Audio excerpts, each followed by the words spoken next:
Hello বন্ধুরা, আমার একটা নতুন ভিডিওতে আপনাদের সবাইকে স্বাগতম। তো সকালে উঠে বাড়ির সমস্ত কাজকর্ম শেষ করে রেডি হয়ে গেছিলাম মন্দিরে যাওয়ার জন্য, কারণ আজকে ছিল সাবিত্রী ব্রত।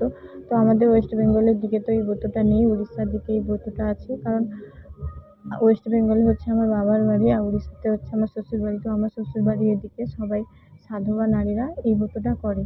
তো ওই ব্রতের জন্য চলে গেছিলাম বাড়ি পুজো করে মন্দিরে নিয়ে যাওয়ার জন্য 7 রকমের ফুল, 7 রকমের ফল, আমার নতুন শাড়ি, বরের নতুন জামা, চুড়ি, আলতা, সিঁদুর, এগুলো সব মন্দিরে নিয়ে যাওয়ার জন্য সব কিছু গোটাচ্ছিলাম। তো সব কিছু গোটানো কমপ্লিট হয়ে গেছে, এখন চলে এসেছিলাম আলতা পরতে। তো আলতা পরতে তো সবারই ভালো লাগে, বলো আলতা পরতে কার না ভালো লাগে। তো আলতা পরা কমপ্লিট হয়ে গেছিলো, এরপর চলে গেছিলাম মন্দিরে। তো এটা ছিল আমাদের বাড়ির মন্দির।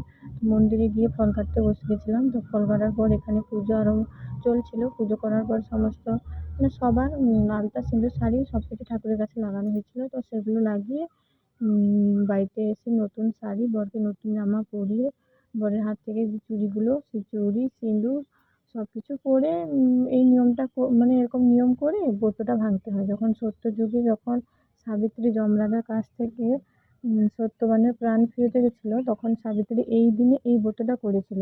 সেই জন্য আমাদের উড়িষ্যার সমস্ত বউরা এই ব্রতটা করে। তো আমাদের ওয়েস্ট বেঙ্গলের দিকে তো এগুলো নেই। তো আমিও তো আগে জানতাম না, তো এখানে এসে জেনেছি যে এই ব্রতটা করা হয় বলে। তো কারা কারা এই ব্রতটা করো অবশ্যই কমেন্ট করে জানাবে।